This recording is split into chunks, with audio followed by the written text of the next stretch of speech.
Para dar inicio a este evento, me permito presentar a ustedes a las distinguidas personalidades del ámbito universitario que esta mañana nos acompañan. Agradecemos la presencia de la doctora Sara Ladrón de Guevara, rectora de la Universidad Veracruzana.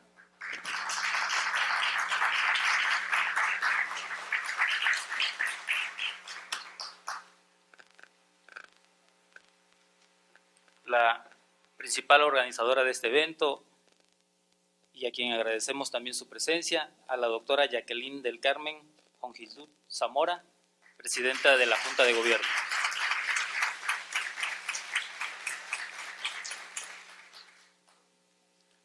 El doctor Carlos González Gándara, secretario de la Junta de Gobierno. Doctor Jaime Cervantes de Gortari, también integrante de la Junta de Gobierno. Doctora Laura Verónica Herrera Franco. Doctor Jorge Martínez Contreras. Doctor Federico Roch Dietlen.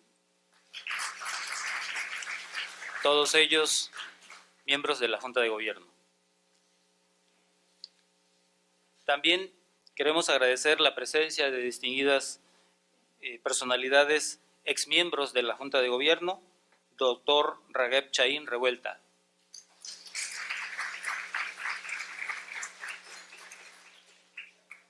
Doctor Alberto Olvera Rivera.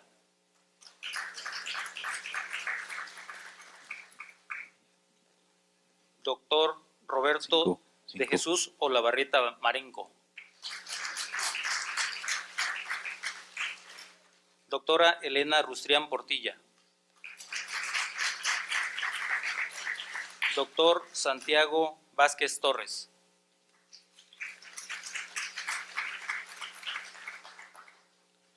También queremos agradecer la participación de los conferencistas principales y magistrales que hoy nos acompañan, el doctor Romualdo López Zárate.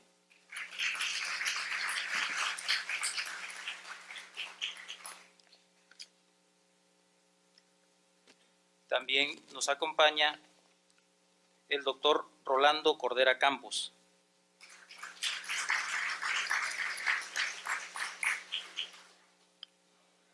Asimismo, agradecemos la participación de los integrantes de la mesa de análisis, doctor Adrián Acosta Silva. Doctora Angélica Buendía Espinosa. Doctor Adrián de Garay Sánchez. Doctora Elvira Concheiro Borges. Doctor Bitsi de Bries. Doctor Ernesto Isunza Vera.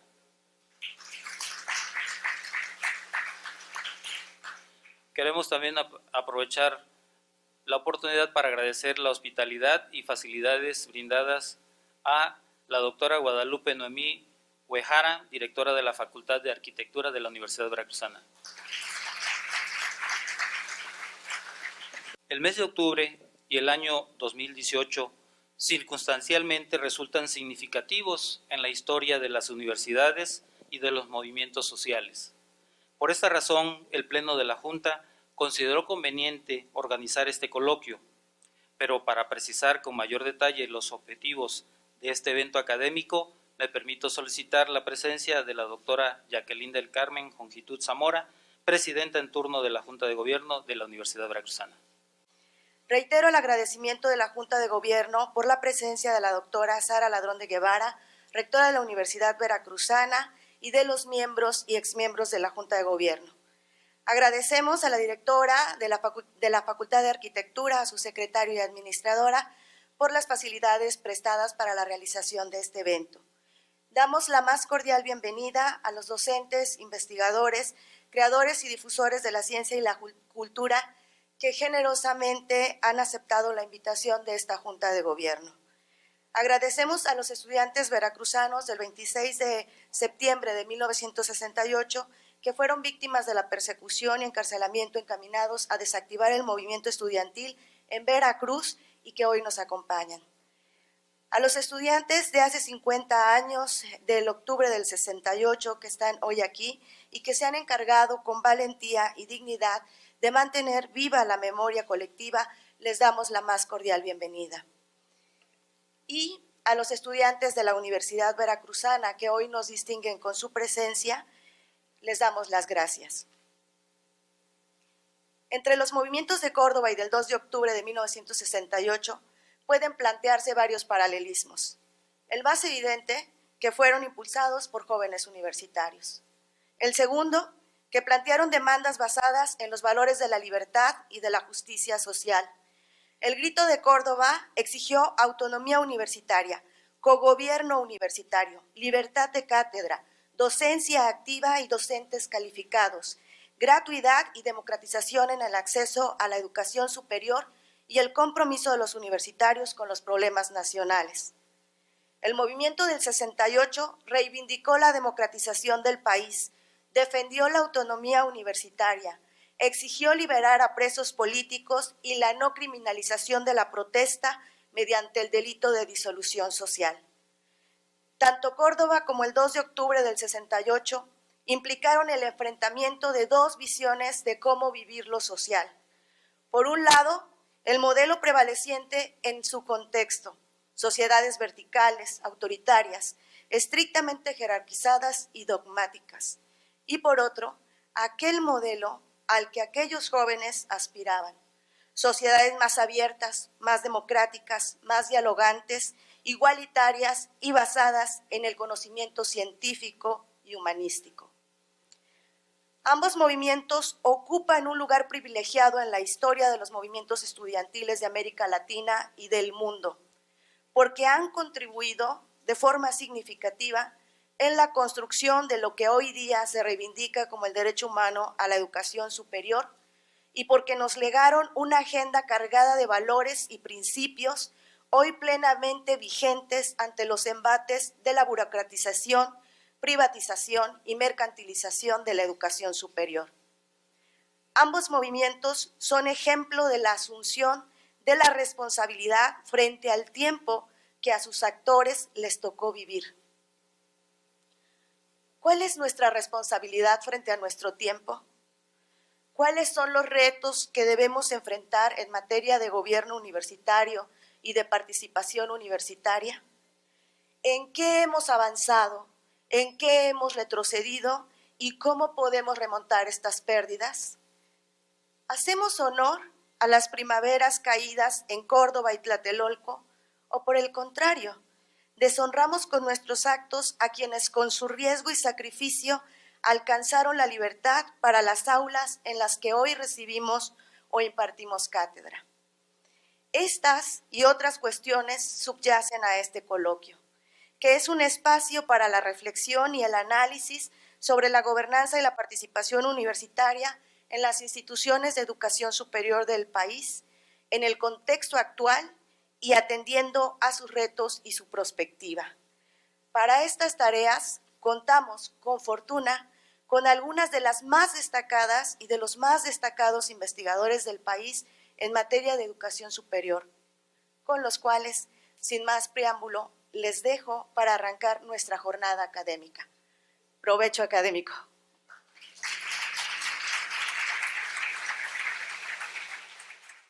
Gobernanza y participación universitaria.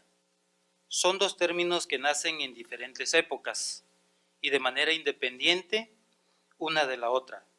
El tiempo, las circunstancias y diversos hechos en la historia han propiciado una simbiosis voluntaria o involuntaria que han hecho que actualmente una no funcione correctamente sin la otra. A continuación solicito la presencia a este estrado al doctor Romualdo López Zárate, nuestro primer conferencista, y al doctor Jorge Martínez Contreras.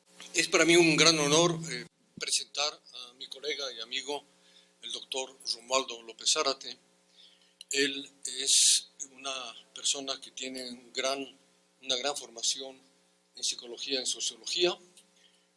Tiene maestría en psicología, es doctora en educación por la Universidad de Aguascalientes y ha publicado por lo menos 35 artículos en revistas especializadas, 34 capítulos de libros, 8 libros en coautoría, 4 libros en calidad de autor único. Ha sido ponente y conferencista nacional e internacional en poco más de 135 eventos académicos. Se ha desempeñado en diversos puestos académico-administrativos en la Universidad Autónoma Metropolitana. Entre ellos destaca haber sido jefe de departamento de Sociología, secretario académico de la Unidad Azcapotzalco, director de Planeación y Desarrollo Institucional y también rector de la Unidad Azcapotzalco. También tendremos a otro exrector de la Unidad Azcapotzalco, el doctor Adrián de Garay, aquí presente en un momento, y también a la profesora Angélica Buendía, que es investigadora de la UAM Xochimilco.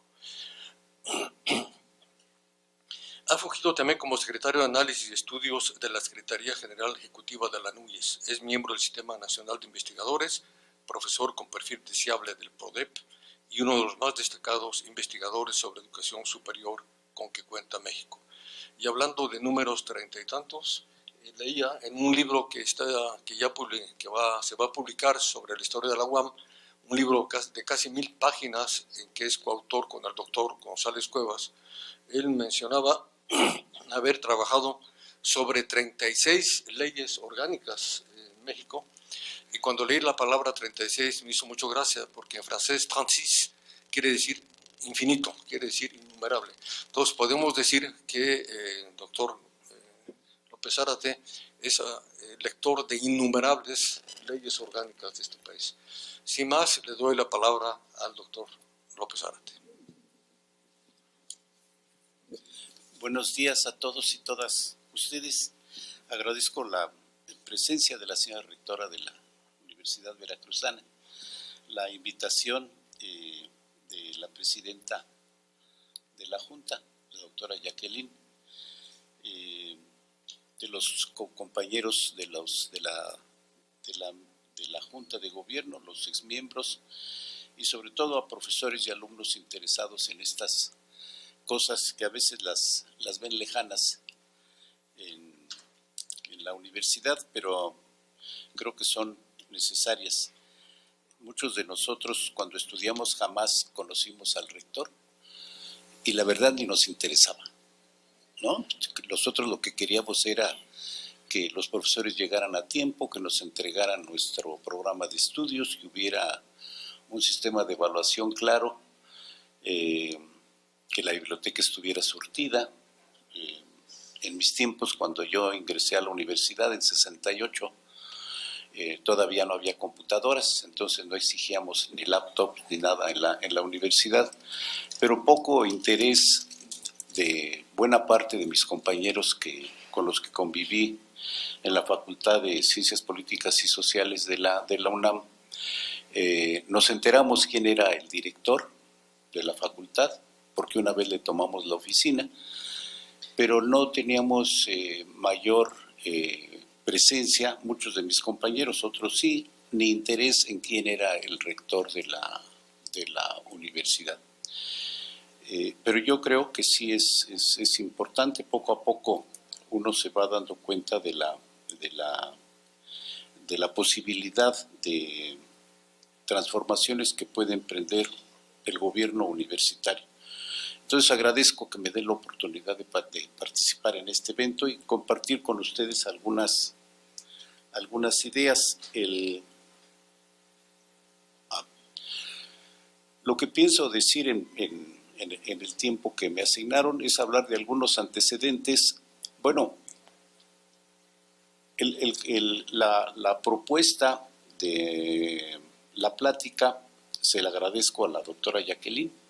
Me dijo, ¿por qué no habla del diseño institucional? Es decir, ¿cómo lo pensamos y por qué no habla de las experiencias institucionales, cómo la vivimos? Y hay una diferencia interesante entre lo que diseñamos y cómo vivimos. Entonces, en el diseño institucional pienso hablar de tres cosas: los antecedentes, aquellos que yo creo que marcaron el diseño de nuestras instituciones, las características de la estructura de gobierno de las universidades y las modalidades organizativas en función de la autoridad. Y después de la experiencia institucional, quiero hablar de estas cosas. Los cuerpos colegiados, lo que yo considero el ADN del gobierno de las universidades, tienen una crisis de representatividad, de legitimación y de funcionamiento. Un segundo aspecto de la experiencia es la injerencia de autoridades externas a la institución en la elección de los rectores. La siguiente es la vulnerabilidad de las universidades autónomas y la injerencia desmedida de la autoridad federal en asuntos de la universidad. Y lo otro, el gran sueño de todos los académicos es que la administración esté al servicio de la academia, y sucede lo contrario, la academia al servicio de la administración. Estos son los temas que pretendo abordar rápidamente. El primero, creo que la doctora Jacqueline ya dijo cuál es el principal legado del movimiento de Córdoba de 1918, este movimiento que surgió curiosamente cuando el presidente de Argentina, Hipólito Yrigoyen, fue el primer presidente electo en la República Argentina. Esta necesidad de participación de la gente en elegir a sus gobernantes creo que tuvo alguna influencia en el movimiento de Córdoba, porque también la chispa que prendió el movimiento fue la imposición de un rector en contra de la voluntad de la mayor parte de los estudiantes. Creo que si bien era una universidad, Córdoba en aquel entonces, los estudiantes de la Universidad de Córdoba eran 1,500, todos hombres, no había ninguna mujer, todos de la clase media, pero ellos iniciaron este movimiento que nos ha marcado a todas las universidades latinoamericanas. Voy a hacer una muy breve referencia a lo del movimiento de Córdoba. Otro acontecimiento que yo creo que marcó la estructura de gobierno fue el cambio de ley orgánica en la UNAM en 1945. La tercera, el artículo 3º constitucional, que le dio constitucionalmente la autonomía a las universidades, y otras disposiciones federales que yo creo que nos han sido un producto del desarrollo de la sociedad y que no hemos sabido todavía cómo responder internamente en las universidades autónomas. El legado del movimiento de Córdoba ya nos lo dijo la doctora Jacqueline, nada más insistiría en esto, que la Universidad Veracruzana es pionera, es modelo entre todas las universidades del país, la extensión universitaria como tercera función. Esto fue una demanda del movimiento de Córdoba y creo que la Universidad Veracruzana es ejemplo en el país de adoptar esta tercera función en la institución con una dimensión impresionante. Hasta donde tengo entendido, es la única universidad pública en donde los trabajadores de esta tercera función son académicos. En todas las demás instituciones no tienen esta característica, no son académicos. Esto es una novedad y yo creo que es una distinción de la Universidad Veracruzana. La otra cosa, sobre todo en el manifiesto liminar que se expidió, pues apelaban a la solidaridad, un tanto creo que ingenuamente, a la solidaridad latinoamericana y universal y la unidad obrero estudiantil. Estas fueron en resumen, las principales demandas del movimiento de Córdoba, que tuvieron una repercusión importante para México. Los primeros congresos que se hicieron en México fueron en 1922, auspiciados por Vasconcelos, y después la consecución de la autonomía en 1923. 29, la llamada primera autonomía, la segunda en 33 y la tercera en 45. Desconozco si los estudiantes de Córdoba o el movimiento de Córdoba conocían o habían tenido noticia de la Universidad de Bolonia. No sé, pero la Universidad de Bolonia, fundada en 1088, el primer gobierno universitario estaba a cargo de los estudiantes. Es decir, un gobierno dirigido por los estudiantes, el rector era un estudiante, los estudiantes contrataban a los profesores, los estudiantes le pagaban a los profesores y sancionaban a los profesores. Poco después surgió la Universidad de París, en donde ahí fue una estructura de autoridad basada en los profesores, pero la primera universidad que la mayor parte de los analistas reconocen como tal, la de Bolonia, pues tuvo una estructura de gobierno basada en los alumnos. La ley orgánica de la UNAM en 1945, ¿por qué? Cuando en 1933 se modificó, se consiguió la autonomía financiera de la UNAM, y en aquel entonces el Consejo Universitario nombraba a los rectores. Bueno, de 1933 a 1945 hubo 8 rectores. 8 rectores en 12 años, el promedio algunos duraron meses, el promedio es 1.5 años. Es decir, era una época de inestabilidad en la estructura institucional muy fuerte, con problemas por ocupar la rectoría, problemas en el Consejo Universitario por ocupar la rectoría, y yo creo que esto fue uno de los elementos que preocupó a Alfonso Caso para proponer una nueva estructura de gobierno en la que existiera una junta. Era la primera vez que se hablaba de la junta, una junta de notables para que eligiera al rector. La junta de gobierno tiene algunas semejanzas con las juntas de gobierno de las universidades norteamericanas. Las universidades norteamericanas de investigación, de docencia, chicas, grandes, todas tienen la junta de gobierno. Y ellos han dicho que no ven la necesidad de cambiarlo porque a lo largo de centenas de años de existencia les ha dado muy buen resultado. La composición de las juntas de gobierno en las universidades americanas es muy diferente a la que propuso Alfonso Caso, pero este fue el origen de esta modalidad, que le ha dado mucha estabilidad, mucha estabilidad en comparación con este periodo de 8 rectores, mucha estabilidad a la UNAM.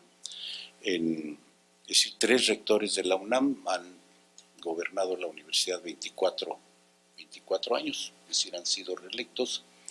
El doctor Carpizo no quiso ser, por convicción no lo quiso hacer, el doctor Rivero Serrano lo quiso hacer y no pudo, y el doctor Francisco Barnés pues lo cambió el movimiento estudiantil. Pero yo creo que esto es una gran... un granito en el gobierno de la universidad, el tener juntas de gobierno.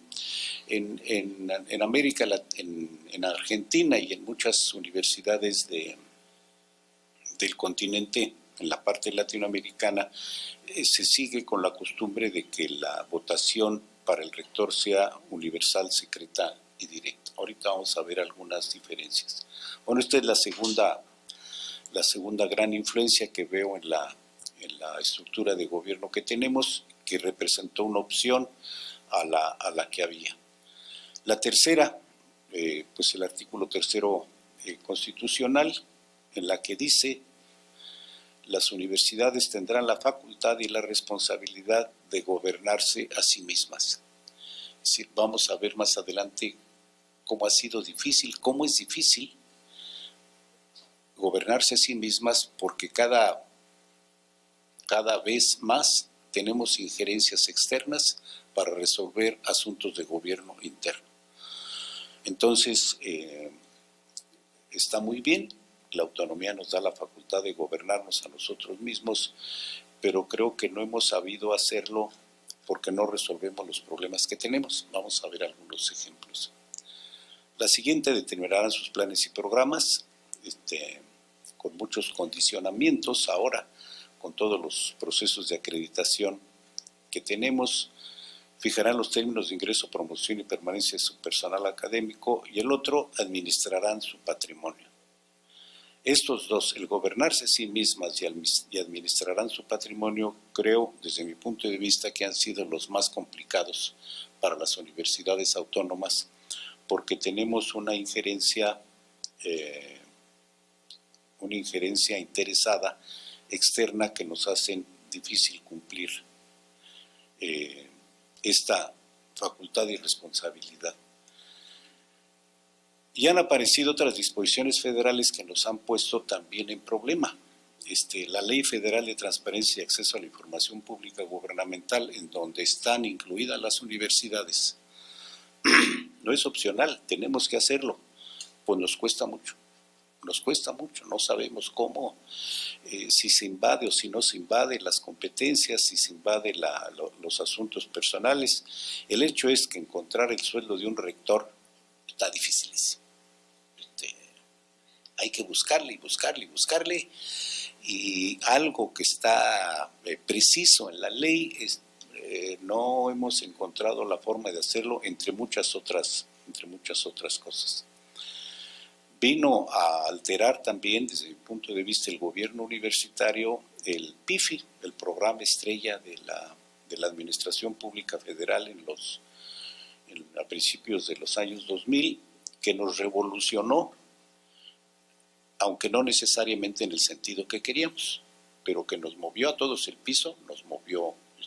Entonces eso creo que también influyó. Y la otra es el respeto a los derechos humanos en la Constitución, lo que se le aumentó en 2011, que también nos ha metido en problemas, como lo vamos a ver más adelante. Entonces, estas serían como las 4 influencias que yo veo en el gobierno universitario. Las características en la estructura de los gobiernos de las universidades autónomas, todas tienen un cogobierno. Todas. Hay órganos colegiados y hay órganos personales. No hay ninguna, a diferencia de los otros grupos de instituciones que tenemos, como universidades tecnológicas, politécnicas, interculturales, institutos tecnológicos y los centros CEP-CONACYT, los únicos que tienen cogobiernos en la ley son las universidades autónomas, y son órganos colegiados y personales. Una característica de la pertenencia a los órganos colegiados y que es lo que le da la legitimidad, es que son electos. La mayor parte, hay pocas excepciones en las universidades, pero la mayor parte de los miembros de los cuerpos colegiados son electos por su comunidad.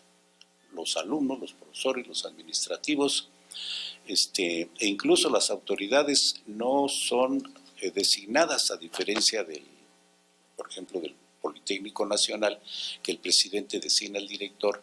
En todas las universidades autónomas, las autoridades son resultado de una elección colegiada. Entonces, todos son electos. Hay algunas universidades, pocas, en que el rector designa a 3 o 4 miembros para el consejo universitario. Hay otra en que el gobernador tiene un representante del gobernador tiene un lugar.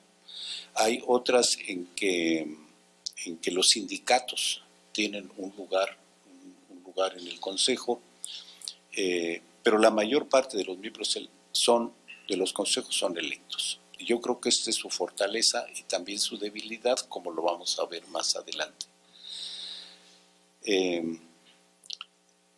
Algo que creo que vale la pena rescatar de este cuerpo colegiado como órgano de autoridad institucional es que no se pretende que los integrantes sean especialistas.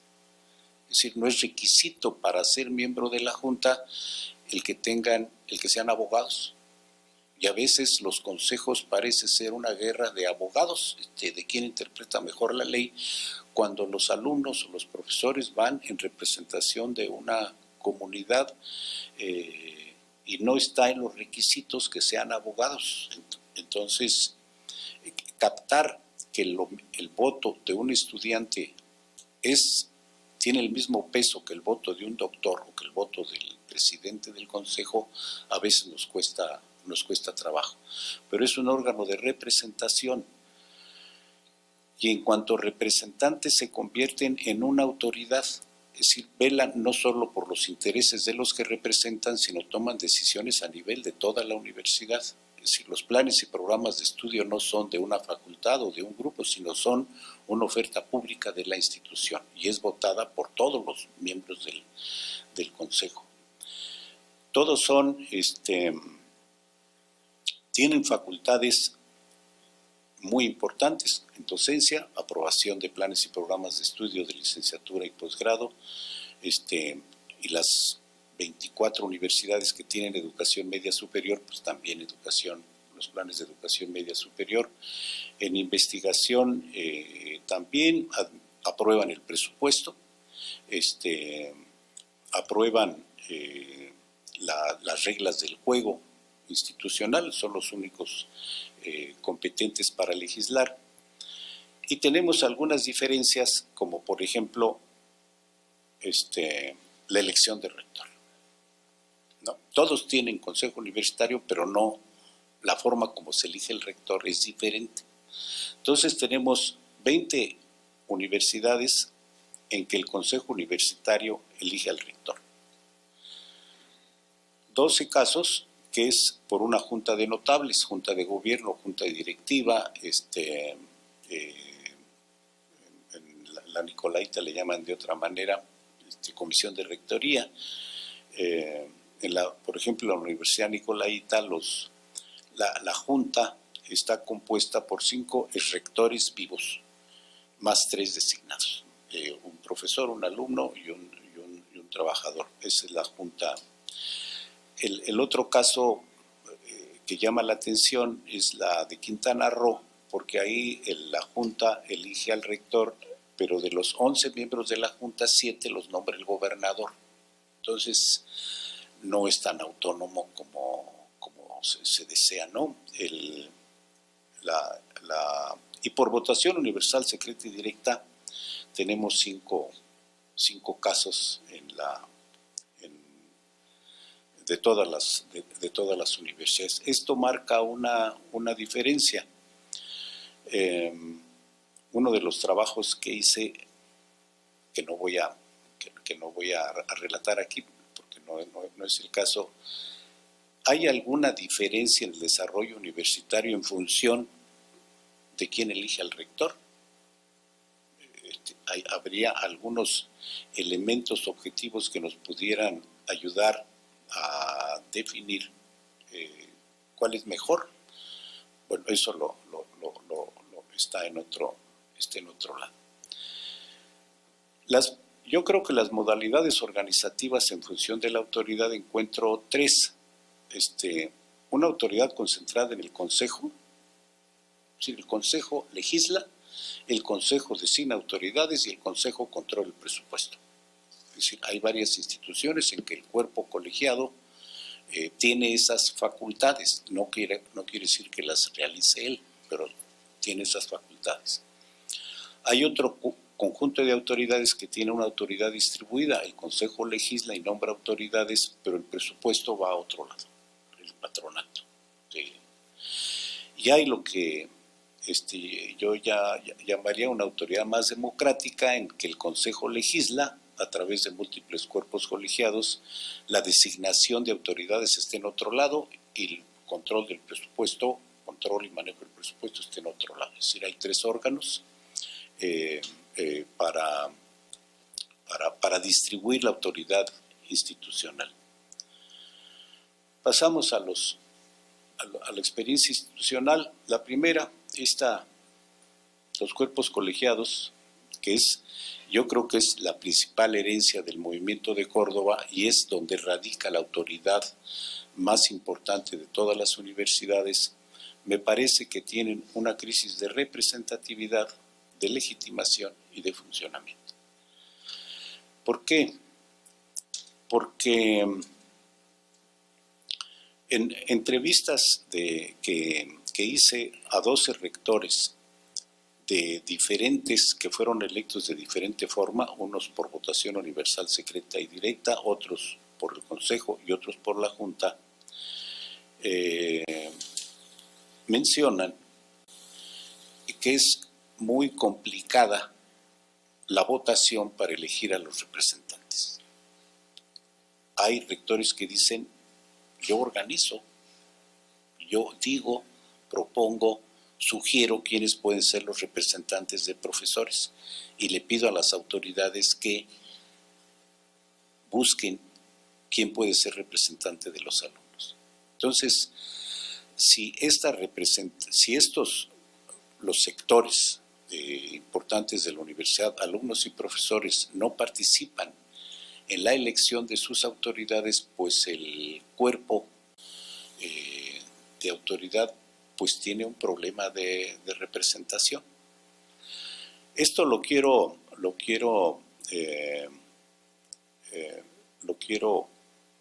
mostrar con el estudio de varias universidades, y entonces empecé con la mía, con la UAM.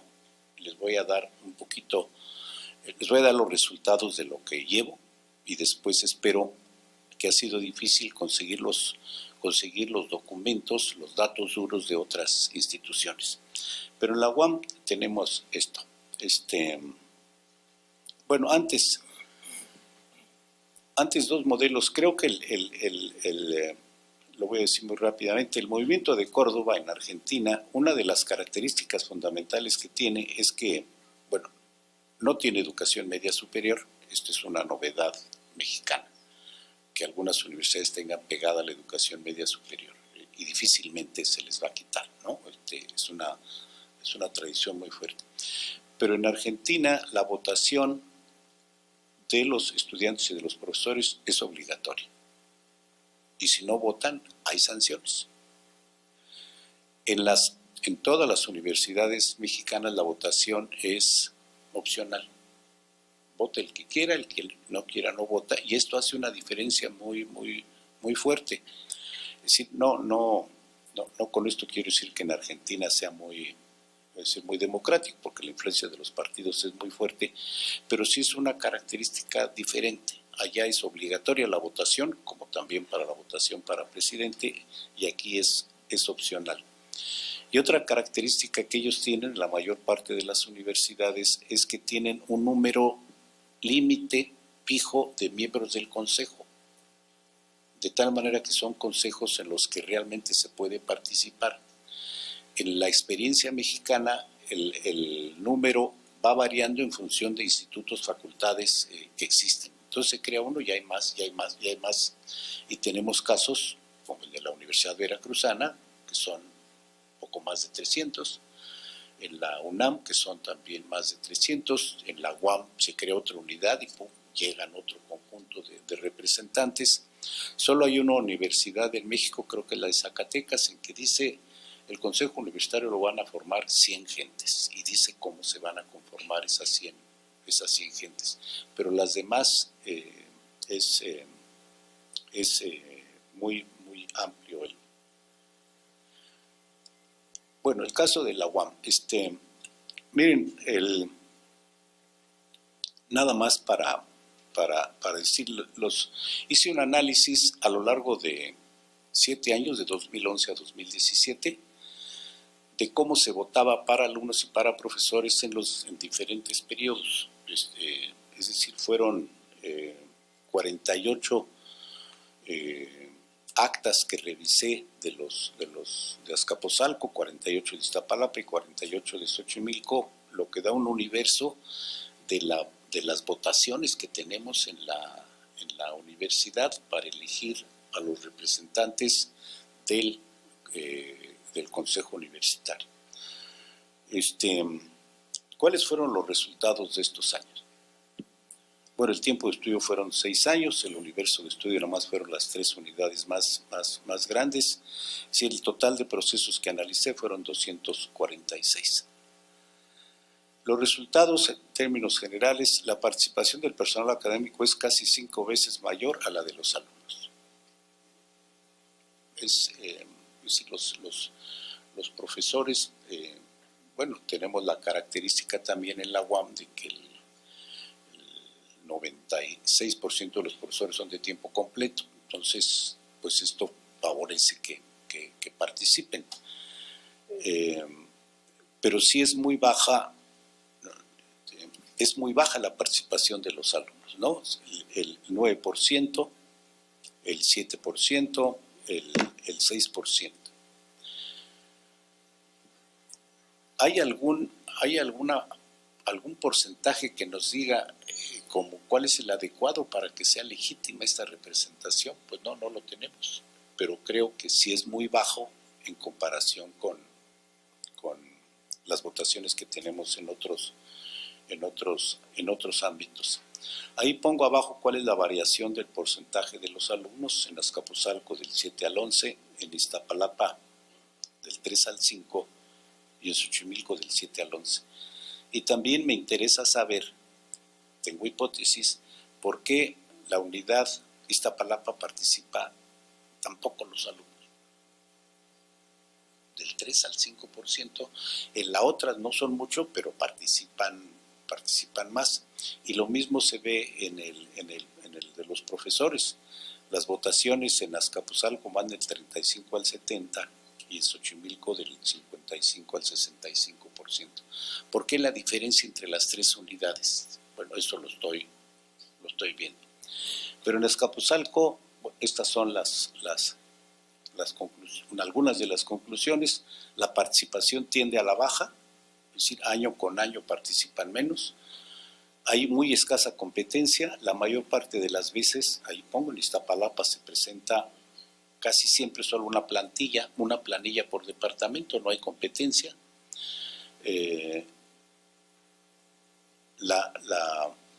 Una explicación de por qué sucede esto, sucede en el departamento de antropología, sucede en el departamento de sociología en Azcapotzalco. Oye, es que nosotros nos ponemos de acuerdo, entre los profesores nos ponemos de acuerdo quién va de representante. Pero hay, bueno, ahorita voy a hacer otra consideración. Y entonces lo que uno se pregunta, ganar por 4 votos, que tenemos esos casos, o por 500 o más, no hace diferencia en la participación. Pero yo creo que sí hay una crisis de representación en los consejos universitarios. En Azcapotzalco hice el ejercicio, pero por división, esto es por unidad. Ahora por división, ¿la disciplina influye o no influye en la participación? Pues sí, los decían, los arquitectos, diseñadores, participan muy por debajo de lo que participan los de ciencias sociales y humanidades. Hay departamentos en donde siempre se presenta solo una planilla y hay departamentos donde siempre se presentan al menos 2. Es decir, son departamentos divididos en las que siempre hay dos opciones y no es posible que se pongan de acuerdo. Bueno, este análisis me gustaría hacerlo con otras instituciones, pero ha sido muy complicado conseguir la información de la votación. Es decir, yo me temo que en unos casos ni existe. Es decir, que no hay un registro, aunque los consejos son los encargados de organizar las votaciones para la representación, no existen las actas en donde esto se registra, sino nada más se designan. Yo espero que sí tenga respuesta de otras universidades. Por eso creo que tenemos un problema de representatividad, y si hay un problema de representatividad, pues tenemos un problema de legitimación de las decisiones que se toman ahí, porque son respaldadas por una muy baja porción de alumnos. Pues la siguiente, es entre lo que dice la ley y esta es la experiencia de los consejos, ¿no? Todavía tenemos en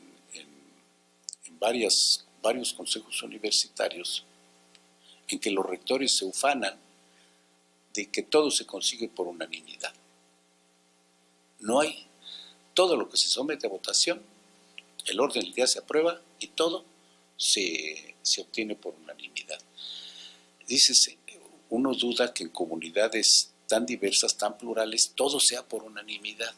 Bueno, pues hay rectores que se ufanan y lo dicen de otra manera: yo controlo el consejo, ¿no?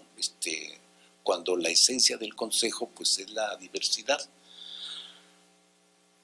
El segundo punto, la injerencia de autoridades externas en la vida universitaria. Todos sabemos que el presidente, para el caso de la UNAM, los secretarios de Estado, los gobernadores se meten en la elección. En esta también entrevista que hice a los 11 rectores, todos afirmaron que se mete el gobernador. Para tres cosas: o para vetar, no, cualquiera, pero no. Para sugerir, ahí va ¿sí? O para respetar o para avalar la decisión. Pero difícilmente un rector puede llegar con la oposición del gobernador. Y cuando esto sucede, pues hay problemas. En Sinaloa, cuando los universitarios de Sinaloa se opusieron al gobernador, pues el gobernador creó otra universidad, la Universidad de Occidente, porque hubo una oposición muy fuerte. La de Morelos lo acabamos de ver con la Universidad de Morelos y el gobernador. Entonces, creo que todos tenemos anécdotas de esta injerencia, pero cuando esto está escrito, pues es muy llamativo. El libro del doctor Soberón, esta biografía del médico el rector, narra las veces que las presiones que tuvo para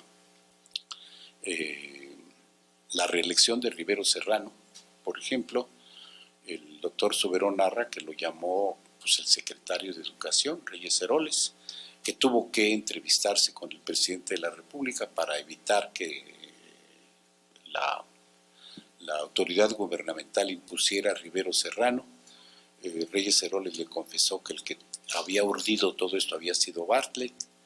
Y entonces, pues el doctor Soberón dice, hay el intento de injerencia. Creo que a lo mejor quedaría mejor el intento de injerencia. En algunos casos lo consiguen, en otros casos no. Pero otra cosa que preocupa mucho, o a algunos nos preocupa mucho, es que el Estado le da la autonomía a las universidades y consideramos que el Estado debe defender la autonomía. Y lo que tenemos son casos evidentes en que el Estado crea el conflicto dentro de la universidad. Y en vez de defender la autonomía, la está invadiendo por intereses externos. Y esto también tenemos testimonios, el propio Sarucán, Soberón lo menciona en su libro, de cómo le hicieron, el gobierno le hizo la vida imposible pues a Chávez, a Subirán, a González Casanova, a Barnés, los dejan solos, o interviene, esta es opinión del doctor Soberón, el gobierno interviene creando el conflicto dentro de la universidad. Y creo que tenemos también ejemplos documentados de otras universidades de intervención directa del gobernador para crear el conflicto de la universidad, una de cuyas vertientes son los porros.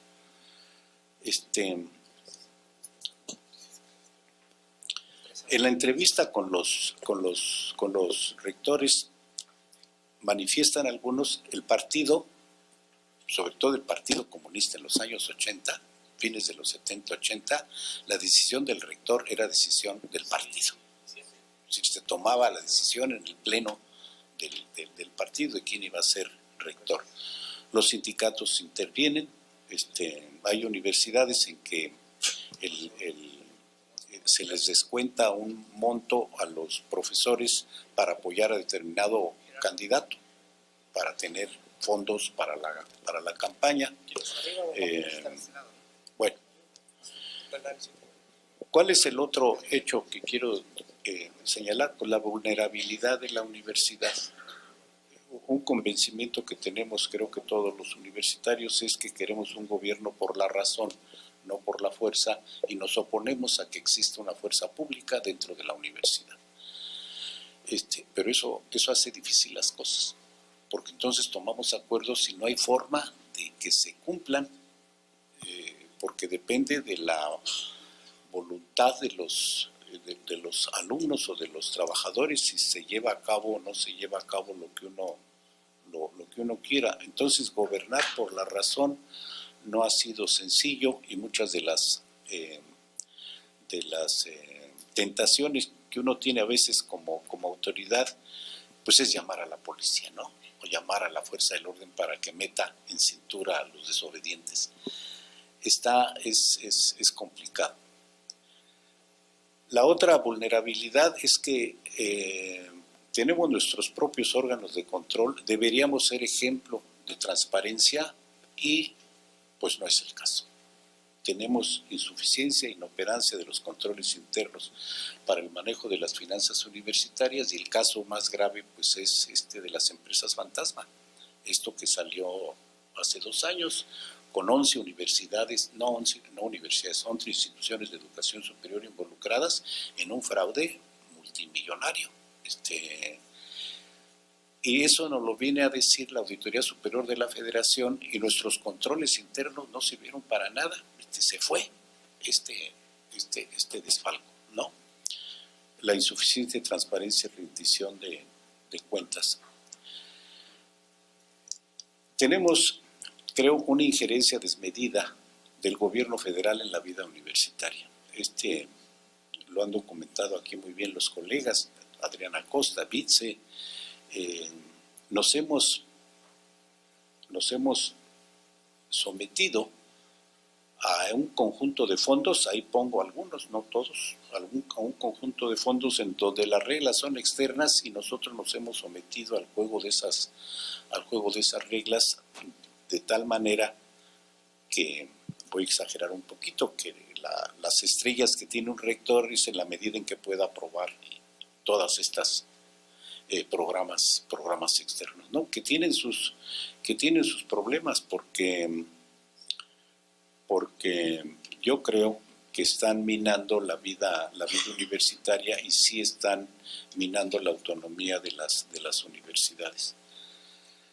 Y finalmente, pues la academia supeditada a la administración. La administración es la que formula y la que administra el presupuesto. La administración prescribe lo posible, con tantos manuales y reglas, todo nos dicen que es lo posible. Fija los ritmos y tiempos, controla el ejercicio, hace incomprensible lo sencillo. Es cierto que hace posible cumplir las funciones de la universidad, pero cada vez más la administración, por vía de la administración, está limitando el ejercicio académico. Y si esto se combina con los manuales y prescripciones de los que controlan el dinero, pues es complicado, porque a todos los académicos nos ven como posibles ladrones. Y entonces nos ponen reglas como si tuviéramos la voluntad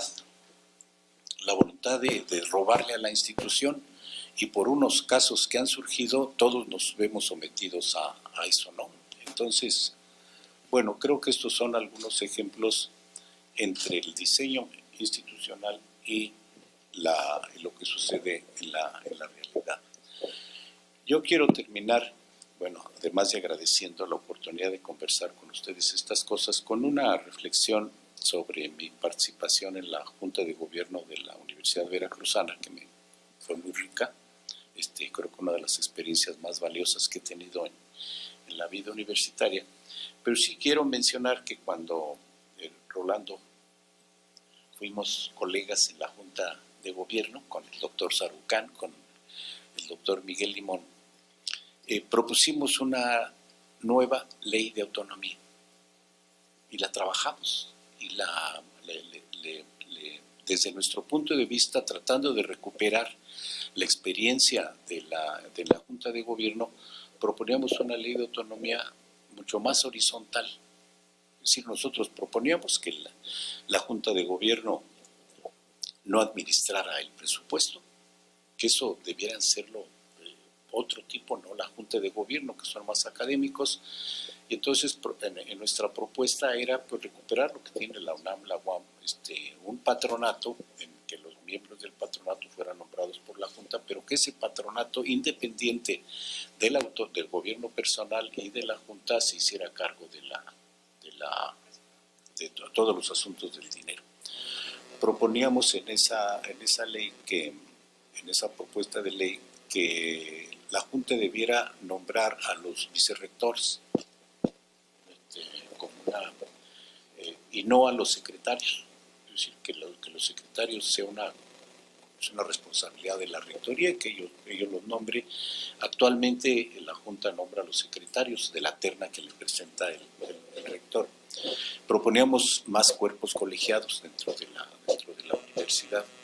Entonces, a mí me parece interesante que a lo mejor en este proceso en el que está la universidad pudiera, pues al menos revisarse aquella ley que propusimos. Puede ser otro punto de vista a lo que actualmente se está manejando en la Universidad Veracruzana. Pues con esto quiero terminar. Muchas gracias.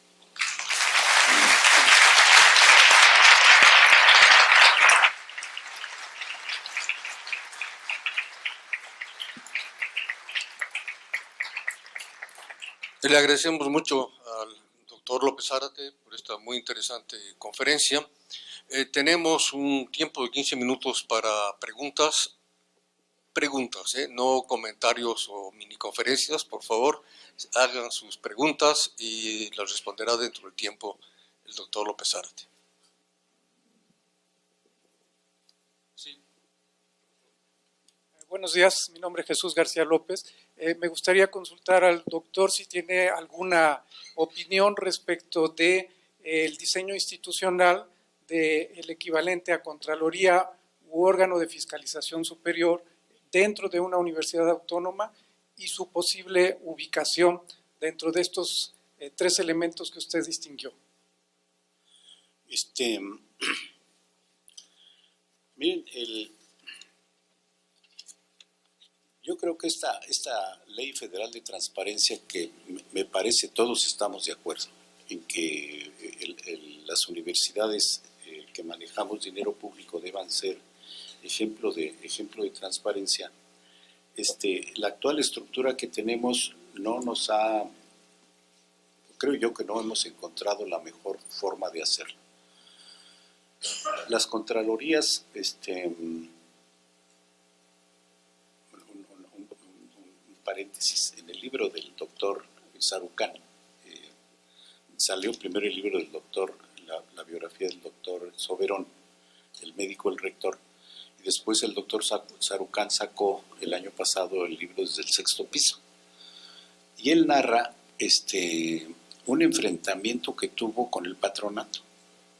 Dice, el patronato andaba, el que maneja las finanzas, no le entregaba cuentas al rector. Él manejaba los intereses, es decir, hubo un enfrentamiento entre el rector, lo narra el doctor Sarucán, entre el rector y el patronato, porque el patronato quería ser más independiente de lo que debiera ser, ¿no? Es decir, no entregarle cuentas al rector de la UNAM era grave. Entonces, hizo lo que tenía que hacer para cambiar a los miembros del patronato, ¿no? Y alguien que pudiera defender a la universidad. Entonces, yo creo que no hemos... El caso de las empresas fantasma, el caso de los resultados de las auditorías, de la Auditoría Superior de la Federación, las observaciones que nos hace a las universidades, como que desde mi punto de vista nos muestra que no hemos encontrado el camino adecuado para tener un control interno que no dé lugar a estas desviaciones. Curiosamente, los controles que nos pone la administración para el poquito dinero que manejamos los académicos, viajes y viáticos, hay muy poca fuga por ahí. Es decir, algunos hacen o hacemos turismo educativo, pero es muy baja. La mayor parte de las llamadas de atención de la Auditoría Superior de la Federación son a los manejos administrativos del recurso. Entonces, en ocasiones también la Auditoría Superior de la Federación se mete en cosas que no le toca, ¿no? A la UAM nos llamó la atención por comprar Mercedes-Benz, pero eran Mercedes-Benz, era lo más barato para transportar a los alumnos, no eran Mercedes-Benz para las autoridades. Bueno, vino la auditoría decía, no se vale comprar Mercedes-Benz. Bueno, es exagerado también el desconocimiento que tiene la universidad. Entonces yo creo que no hemos encontrado el camino adecuado. Algo que se me olvidó mencionar, pero a propósito de la pregunta lo voy a decir muy rápidamente, es la incapacidad de la universidad para resolver sus problemas internos. Y eso yo creo que nos preocupa a muchos. Lo que ha dado pie a que se judicialice el problema. Y entonces el problema se resuelve externamente. Y entonces tenemos casos documentados, alumnos que se amparan porque no fueron admitidos en la universidad, alumnos que se amparan porque la universidad los sancionó, sea negándole la reinscripción por tiempo o expulsándolos, se amparan y el juez dice, métanlos a la universidad. Profesores que se amparan porque cuestionan el procedimiento de evaluación para su promoción o para conseguir algún estímulo o beca. Personas que se amparan porque no fueron incluidos en la lista de elegibles para rector. Profesores que se amparan porque en una etapa del proceso fueron incluidos y en una siguiente etapa fueron excluidos como candidatos a la elección del rector. Miembros de la Junta de Gobierno que se amparan porque el Consejo Universitario les restringe un derecho, su derecho de permanencia. Miembros de las juntas de gobierno porque se les discrimina por edad. Todos son amparos interpuestos fuera y nos va a llegar la resolución de fuera porque fuimos incapaces de resolverlo internamente. Y esto se está multiplicando. Los casos que le están llegando a los jueces y que nos ponen en aprietos son cada vez mayores. Y esto yo creo que muestra la incapacidad de esta facultad que nos da el tercero constitucional de gobernarnos a nosotros mismos. Y no estamos pudiendo resolver nuestros problemas. Lo digo con tristeza, pero sí porque lo digo con tristeza. Llevamos más de un año sin rector en Azcapotzalco, porque no hemos podido resolver internamente el problema. Y quién sabe cuánto más vaya a durar el asunto. Entonces, esta incapacidad para ponernos de acuerdo, para respetar los derechos constitucionales del artículo 1 de la Constitución, con la vida institucional nos está poniendo en problemas, ¿no? Perdón si me salí, pero creo que esta judicialización de los problemas de la universidad es otro problema. Estimados compañeros, colegas, tenemos un tiempo muy apretado. Debemos terminar aquí la etapa de preguntas y pasar a la siguiente parte. Le agradecemos mucho la magnífica conferencia al doctor López Zárate, que esperemos poderla replicar.